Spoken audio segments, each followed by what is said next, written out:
할렐루야.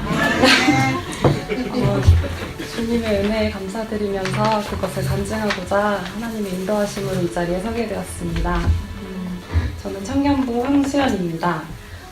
지난 4월 15일부터 18일까지 부활절 금식성회가 있다고 듣고 저는 가기로 작정을 하고 기도하고 있었습니다. 그런데 3월 말경에 독일 뮬라커라는 도시에서 피아노 콩쿨이 4월 23일에 있다고 들었습니다. 또 금식성에 가기 전에 4월 12일에 학교에서 연주가 있었는데 연주 결과 많이 불안했고 또 낙심하게 되어서 또 원하는 대로 치지도 못했습니다. 또 계획했던 졸업 연주 신청도 잘 되지 않아서 낙심과 부담이 컸습니다.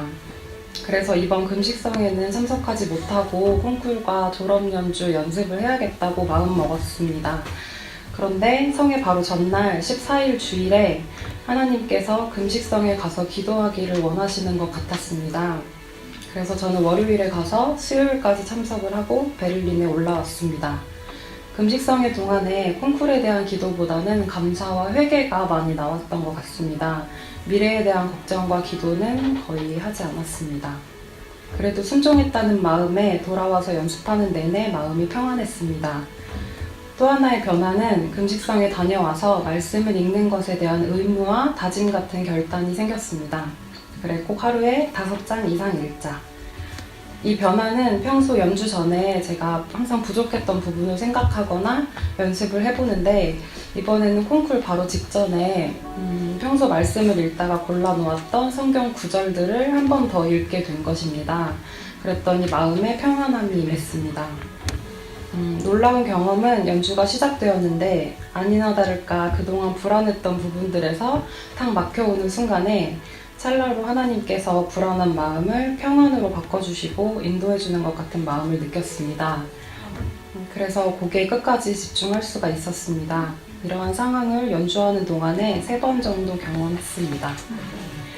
연주가 끝나고 나면 항상 아쉬움이 남긴 하지만 이번에는 내 마음이 기뻤고 무엇보다 하나님께서 내 연주 가운데 함께 하셨다는 것에 감사했습니다. 밤 늦은 시간에 결과가 발표되었는데 콩쿨에 1등을 했다는 연락을 받았습니다.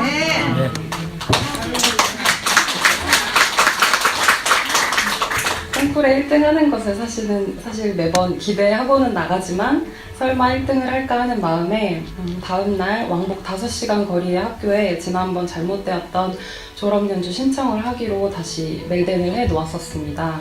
그래서 학교에 가서 졸업연주 신청을 했는데 일사천리로 5분 만에 등록이 되었고 다시 콩쿨 장소로 돌아와서 수상자 연주까지 무사히 마칠 수 있었습니다. 그리고 베를린으로 돌아오는 비행기를 타기 위해 서둘러 공항으로 향했습니다. 비행기에 올라 가만히 생각해보니 지난 3주간의 시간들이 스쳐 지나가는데 그렇게 막혔던 일들이 순식간에 모두 해결되었다는 것을 깨달았습니다. 첫 주에는 고난이 왔고 둘째 주에는 회개하게 하셨고 셋째 주에는 모두 다 풀어주셨습니다. 제가 생각했던 것보다 더 최고의 것으로 주신 하나님께 감사드립니다. 더욱이 이번 7월에 있을 졸업연주는 오케스트라와 함께 협연으로 하게 되었는데 오케스트라와 하는 졸업연주는 학교에서 처음으로 계획된 것입니다. 교수님이 추천해 주셔서 피아노는 저 혼자 하게 되는 영광을 입게 되었습니다. 이 모든 것을 생각할 때 하나님께 너무너무 감사드립니다. 콩쿨 전에 제게 주셨던 말씀을 읽고 간증을 마치겠습니다. 고린도후서 7장 9절 말씀. 내가 지금 기뻐함은 너희로 근심하게 한 까닭이 아니요 도리어 너희가 근심함으로 회개함에 이른 까닭이라. 너희가 하나님의 뜻대로 근심하게 된 것은 우리에게서 아무 해도 받지 않게 하려 함이라. 아멘.